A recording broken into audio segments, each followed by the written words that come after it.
경기력 하나만큼은 지금까지 월드컵 본선 무대에서 보지 못했던 수준이었는데요. 대회 직전까지만 해도 욕이란 욕은 다 먹던 벤투 감독이 실전에서 보여준 모습들은 예상보다 훨씬 멋진 모습이었죠. 특히 승리를 쟁취하려는 선수들의 의지는 깊은 감동을 주었는데요. 그 중에서도 두 번째 가나전에서는 말도 많고 탈도 많았던 막내 이강인 선수가 경기 종료 1분 전 끝까지 포기하지 않는 모습을 보이며 관중들의 호응을 유도하는 모습에 팬들의 극찬이 쏟아지며 많은 관심을 받기도 했죠. 모든 선수들에게 이번 월드컵은 특별한 경험이자 소중한 추억이긴 했지만 이강인 선수에게는 조금은 더 특별했던 것 같습니다. 최종 명단에 정말 간신히 들어간 것은 물론이고 선발 출전의 기회도 쉽지 않았거든요. 그러나 그는 오로지 실력만으로 대표팀에 합류한 것은 물론이고 실전에서 스스로를 만천하에 증명했습니다. 바로 특유의 날카로운 패스와 킥 능력을 선보인 건데요. 가나전에서 보여준 패스는 가히 압권이었습니다. 어떻게 그 위치에서 그 상황에서 그 속도의 정확한 패스가 이뤄질 수 있는지는 미스터리할 정도였으니까요. 그래서일까요? 원래도 돌았던 이강인의 이적설이 이제는 보다 진지하고 현실적으로 다가온 것 같습니다. 오늘은 카타르 현지에서 돌고 있는 이강인 선수의 영입전 비하인드 스토리를 샅샅이 살펴드리려고 합니다. 잠시 저희 광화문 브리핑 구독 설정도 부탁드리고요. 이강인은 이번 월드컵에서 명불허전의 활약을 보였습니다.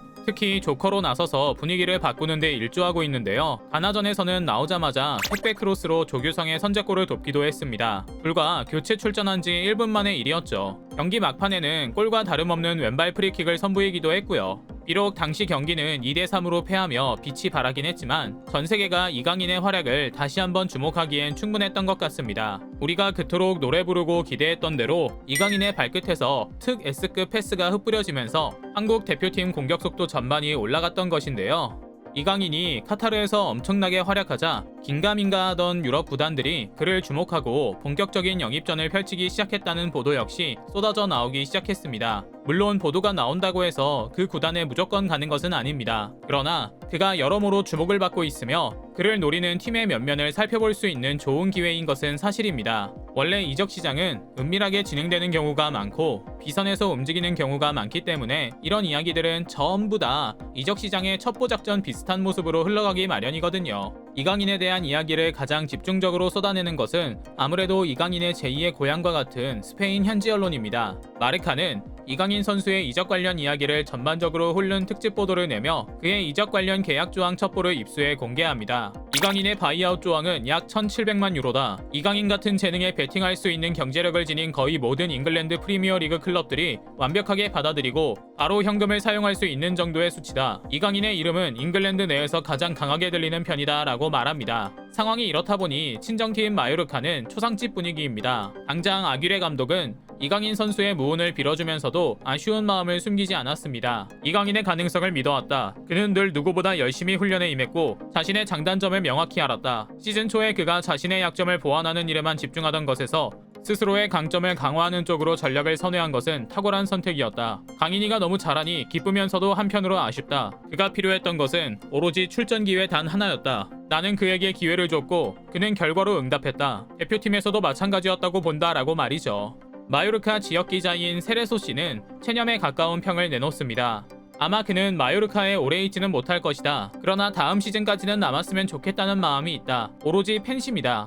그리고 현재 그에 대한 관심은 여러 팀에서 쏟아져 나오고 있지만 한간에 들리는 이야기로는 아랍 자본이 유입된 잉글랜드 뉴캐슬과 번리가 가장 적극적이라고 한다. 이들에게 1,700만 유로는 헐값에 가깝다라고요. 뿐만 아닙니다. 황희찬의 소속팀인 울버햄튼도 이강인에게 관심이 있다는 보도가 나왔습니다. 울버햄튼 지역지 몰리뉴 뉴스는 황희찬의 모습을 보지 못해 아쉬웠지만 영입 타깃인 이강인의 활약은 특별히 놀라웠다고 전했는데요. 이 매체는 울버햄튼이 진지하게 이강인의 영입을 고려해야 한다고 주장하기도 했죠. 그는 이번 시즌 스페인 라리가에서 엄청난 활약을 펼치고 있다. 마요르카에서 레알 마드리드와 바르셀로나에 대적해 골까지 기록할 수 있는 유일한 선수다라고 강조하는데요. 그동안 개인적인 감정으로 이강인을 외면했다는 비판을 받아온 벤투 감독도 이강인의 활약에 엄지를 치켜들고 있습니다. 사실은 모든 것이 연막작전이었다는 것처럼 말이죠. 그는 가나전을 마치고 자처한 기자회견에서 강인이는 내가 긴 시간 면밀히 관찰한 선수다. 과거 발렌시아에 있을 때 경기에 많이 못 나섰는데도 선발한 적이 있다. 이강인의 실력 자체에는 의심의 여지가 없다. 월드컵 본선에서 그 실력을 잘 보여줬다. 그러나 선발 자원은 아니었다. 잘하지 못해서가 아니다. 그는 조커로 쓰였을 때 경기 흐름을 완전히 반전시킬 수 있는 힘이 있는 선수이기 때문이다. 실제로도 예상은 적중했다. 아마 분명히 앞으로 이강인 선수는 더욱 잘 풀릴 것이다 라고 말하며 그동안 말하지 못한 그에 대한 마음을 표현하기도 했죠. 그런데 지난 2차전에서는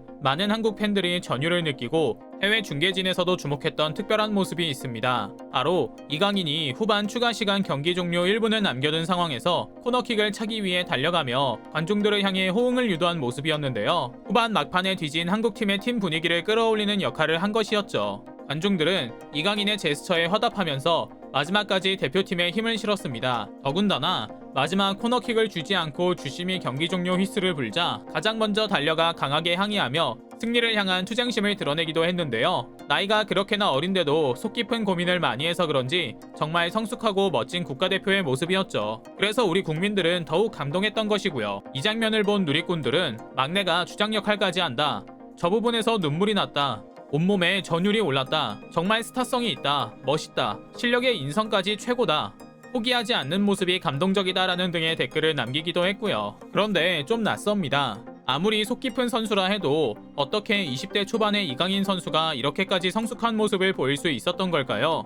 이유는 간단합니다. 이강인 선수는 한국의 어린 선수들과 조금은 다른 유년 시절을 보냈거든요. 일찍이 두각을 드러내 해외 생활을 시작했고 자연스레 외신 카메라에 노출될 수밖에 없었거든요. 심지어 이강인 선수는 3년 전 U20 월드컵에서 특급 활약을 펼치며 대한민국의 준우승을 이끌어내 세계를 깜짝 놀라게 만든 좋은 경험도 있습니다. 당시 18세로 대표팀 내 선수들보다 평균 2살가량 어렸지만 막내형으로 불릴 정도로 그 존재감은 상당했고요. 이번에도 이강인 선수는 자신의 주특기인 경기력을 바꾸는 힘을 여지없이 드러냈습니다. 공격 기회가 많지 않은 우리나라 대표팀의 경기에서 세트피스가 주어질 때면 이강인 선수의 왼발 한 방은 언제든 위력을 발휘했고요. 세계 최고 리그인 라리가에서도 탑클래스로 인정받고 있는 창의적인 패스와 플레이메이킹, 탈압박 능력, 킥 처리 능력 등 이강인 선수의 능력은 역시나 예상대로 현재 대한민국 대표팀에서도 독보적이었습니다. 경기 흐름을 단번에 바꿀 수 있는 조커나 크랙으로서 이강인 선수의 비슷한 유형의 선수는 현재 대한민국 대표팀에 전무하죠.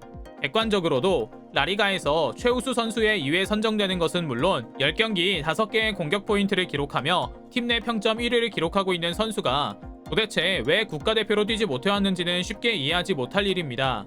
그러나 그는 역시 본선 무대에서 그동안의 서름을 단번에 씻어내기라도 하겠다는 듯 멋진 모습을 보여줬습니다. 그리고 이제 이런 그의 모습은 영국을 중심으로 여러 구단의 관심으로 번지기 시작했습니다. 사실 영국에서 먼저 이야기가 나오는 것은 당연합니다. 현재 가장 큰 규모의 자본이 움직이는 리그이기 때문입니다. 더군다나 뉴캐슬 같은 구단은 오일머니가 유입되며 작정하고 지갑을 열고 있습니다. 어떤 선택이 이강인 선수에게 좋은 기회를 제공할지 우리는 알지 못합니다. 그저 그가 몸과 마음 다치지 않고 그를 이해하고 잘 쓸 수 있는 감독을 만나 일신우일신할 수 있길 바랄 뿐입니다. 오늘 준비한 영상 여기까지입니다. 광화문 브리핑 구독, 좋아요도 부탁드리고요. 시청해주셔서 감사합니다.